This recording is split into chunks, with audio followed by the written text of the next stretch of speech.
Hola a todos, el día de hoy les estaremos hablando sobre los defectos en el control de proteína G. Mi equipo está conformado por Marlene Guzmán Rojas, Eber Fabián López Núñez, Rosela Martín del Campo, Enoc Pérez Gasca y Andrea Ramírez Rodríguez. Esto es algunas de las cosas que estaremos viendo a lo largo de la presentación. Como sabemos, las proteínas G son proteínas heterotiméricas o monoméricas que poseen una función en la transducción de distintas señales.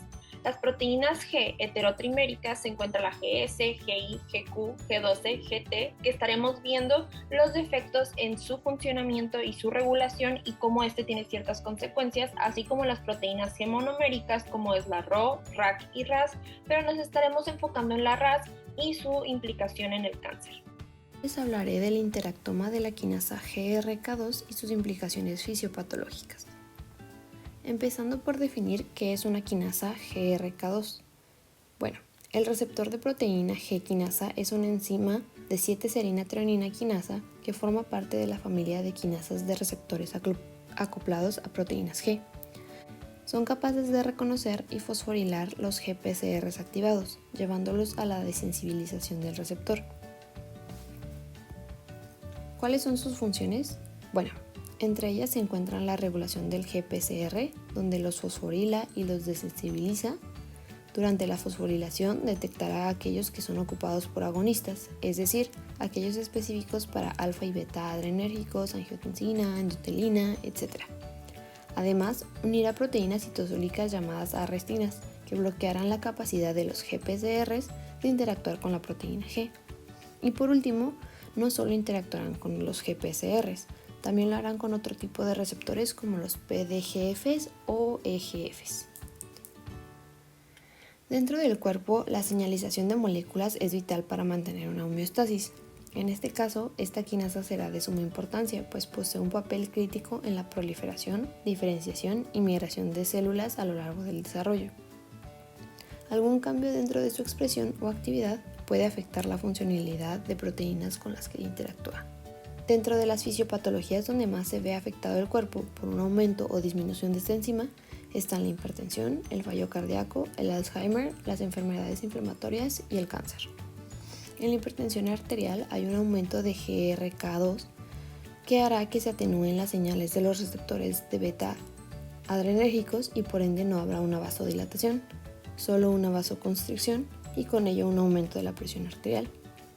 En el fallo cardíaco igual habrá un aumento de la expresión de GRK2.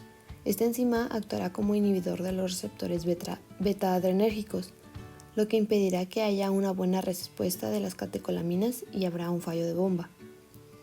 En el Alzheimer habrá una cantidad reducida de GRK2 en la membrana, aunque los niveles totales de quinasa se encuentren elevados. Esto provocará alteraciones cognitivas y posiblemente habrá una hiperactividad de GPCRs de trombina y glutamato en la glía.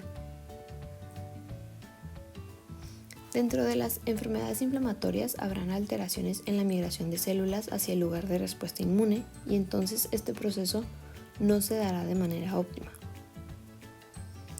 Y en cuanto al cáncer, los receptores S1P, LPA y otros de quimioquinas y algunos activados por proteasas están sobreexpresados en diferentes tumores, lo que nos llevará a una proliferación y migración de células alteradas. Bueno, ahora hablaremos sobre las implicaciones de la quinasa GRK2 en la regulación de la homeostasis endotelial, el desarrollo vascular y la angiogénesis.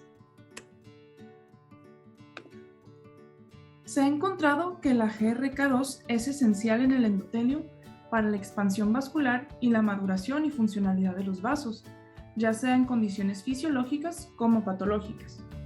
Así, podemos comprender que GRK2 es un nodo regulador de diferentes cascadas de señalización responsables de una respuesta celular coordinada en las distintas etapas de la angiogénesis. Por ello, la falta de GRK2 provoca estados reactivos del endotelio que alteran tanto la funcionalidad de las células de la angiogénesis como la estabilización del endotelio en las nuevas estructuras vasculares. ¿Pero qué puede significar todo esto? Bueno, usaremos el proceso de la angiogénesis para ejemplificar. La angiogénesis, que es la construcción de más vasos sanguíneos a partir de otros preexistentes, requiere de dos tipos de células: células punta y células tallo. Las células punta son las que migrarán desde otros vasos sanguíneos para definir la ubicación y el sentido del nuevo vaso. En cambio, las células tallo se desarrollan para completar la arquitectura integral del vaso una vez establecida su ubicación. Para que las células tallo se diferencien, las células punta comienzan a expresar factor de crecimiento endotelial vascular, el cual activa a Notch para comenzar el proceso de diferenciación únicamente en células adyacentes. Aquí, la importancia de GRK2 es que regula la influencia de Notch en las células punta, de modo que se preserven las suficientes células punta y no todas se convierten en células tallo. Así, la deficiencia de GRK2 está relacionada con un aumento en la estimulación por Notch, contribuyendo a una menor preservación de células punta o bien a una prematura conversión de células punta en células tallo. Esto se manifiesta mediante un menor número de ramificaciones y menor densidad vascular durante el desarrollo en embriones con baja o nula expresión de GRK2, puesto que hubo menor cantidad de células punta generadoras de ramificaciones. Entonces, ¿qué nos sugieren todos estos datos? Bueno, primero, esto sugiere que los niveles de expresión de GRK2 en el endotelio dependen del estado angiogénico de los vasos y que el aumento en los niveles de este ejerce un papel fundamental en la fase de activación de la angiogénesis.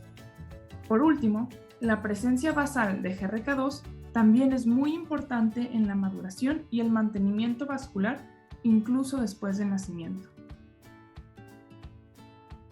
Bueno, pues las proteínas heterométricas son esenciales en numerosos aspectos fisiológicos y patológicos.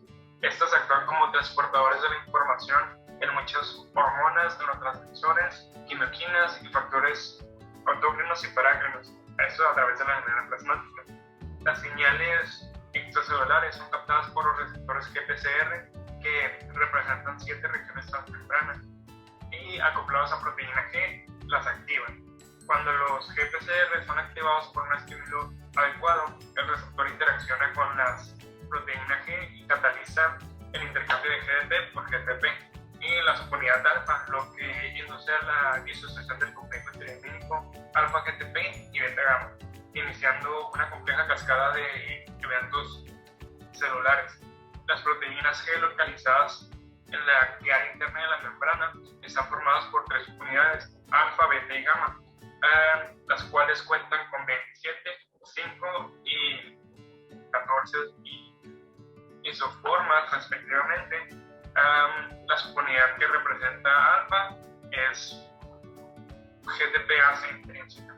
La presencia de mutaciones específicas en que no se codifican proteínas reguladoras de la función celular pueden transformarse en oncogenes cuyos productos son responsables del desarrollo y crecimiento de células malignas, y pues se ha demostrado la secuencia de mutaciones específicas en las subunidades alfa estimuladoras de la actividad de adenosiclasa y en la alfa inhibidora igual de la actividad de adenosiclasa.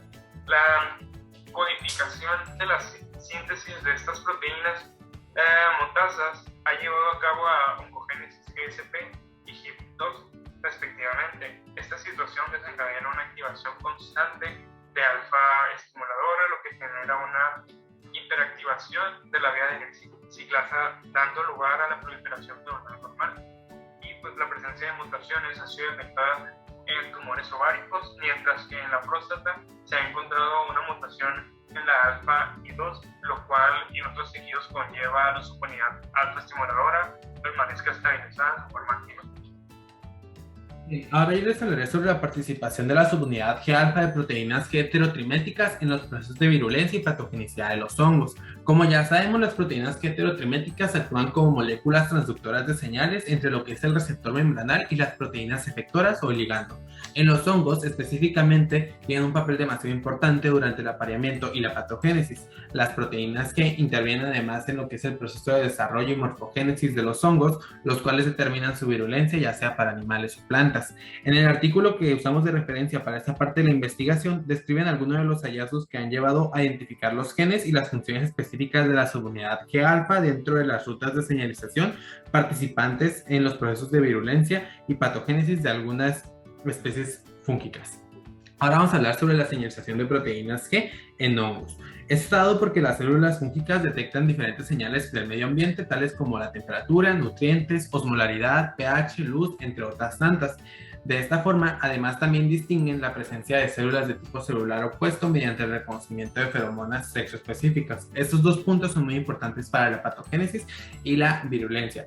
Pero el último proceso es de gran importancia y pues de manera similar, la patogénesis fúngica depende de señales que le permiten el reconocimiento de su hospedero, ya sea animal o vegetal. Se han identificado varias proteínas G en diversas especies de hongos y también se han descrito alrededor de 24 genes que codifican para subunidades G-alfa de diferentes hongos. Ahora vamos a hablar sobre el papel de las proteínas G en sistemas fúngicos patógenos. Los hongos patógenos dependen de señales ambientales, como ya las mencioné, que le permiten reconocer a su hospedero vegetal o animal. Y es importante mencionar que en cualquier enfermedad micótica está determinada principalmente por la interacción del antígeno, el microorganismo hongo, con su hospedero. Y muy importante mencionar también que los factores que predisponen a una enfermedad micótica son aportados tanto por el hongo como por el hospedero.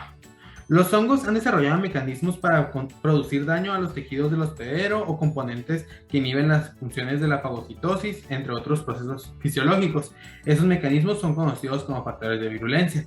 Entre los factores que han desarrollado están mejores caracterizados la producción de toxinas, proteasas, elastasas, fosfolipasas, adhesinas, melanina y también están los cambios morfológicos del mismo microorganismo. La inducción de algunos de esos factores de virulencia es a través de rutas de señalización y es aquí donde intervienen las proteínas G. Mutantes de algunas de las subunidades de las proteínas identificadas en algunos hongos muestran disminución de la actividad de genes involucrados en lo que es la patogenicidad de la y por lo tanto la virulencia se ve directamente afectada. Algunas de las evidencias en las que participa la proteína G y los que participaron en este estudio son los organismos Candida albicans, Cryptococcus neoformans, Sustilagomyces y Magnoporte grisea. Gracias. Proteína RAS y cáncer.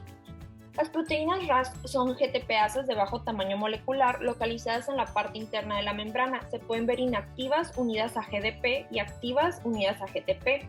Están mediadas por lo que son Guanine Nucleotide Exchanging Factors, sus siglas en inglés GEF, y sus GTPase Protein Activators, sus siglas en inglés GAP. Estas están unidas a la membrana por medio de uniones lipídicas y funcionan como un prendido y apagado, es decir, activación e inactivación como lo son las proteínas G. Su regulación. Primeramente se une una señal extracelular al receptor de tirosina quinasa. El GRB2 y SOS son componentes de la cascada de RAS que se unen cerca del receptor de membrana. El SOS apoya el intercambio de guanosina, que es lo que ocurre cuando hay cambio de conformación de RAS para que se active, es decir, el GDP se intercambia por GTP, se une a RAS y se activa, y están los factores previamente mencionados que apoyan a la activación de este mismo. Posteriormente se activan las proteínas, en este caso la RAF, por la vía de MAP sinasas. Ocurre la cascada y este MEK, funciona como mediador para el segundo mensajero, que es ERK o MAP sinasa, que transloca el núcleo, favorece la transcripción y por lo tanto la expresión de distintos genes. Mutaciones por esta proteína y cáncer. La mutación G12B es el intercambio de glicina 12 por valina, lo cual impide la hidrólisis de GTP por GDP. En la interacción Q61R789, la glutamina 61 es importante en la hidrólisis y esta se ve mutada. Por lo tanto, la molécula de agua es posicionada incorrectamente y la hidrólisis del GTP no es posible. En ambas mutaciones se favorece el crecimiento normal de células y por lo tanto un precedente de cáncer, porque no se hidroliza el GTP por GDP y por lo tanto la actividad continúa y se llama una sobreactividad de este proceso. Como conclusión, es sumamente importante aprender el descontrol de estas proteínas, ya que como vemos están involucradas en distintas patologías, como lo es el cáncer, infecciones víricas, bacterianas, otras enfermedades como la hipertensión, cardiovasculares, Alzheimer. Estos datos han favorecido investigaciones para futuros tratamientos de enfermedades relacionadas con estas irregularidades. Gracias.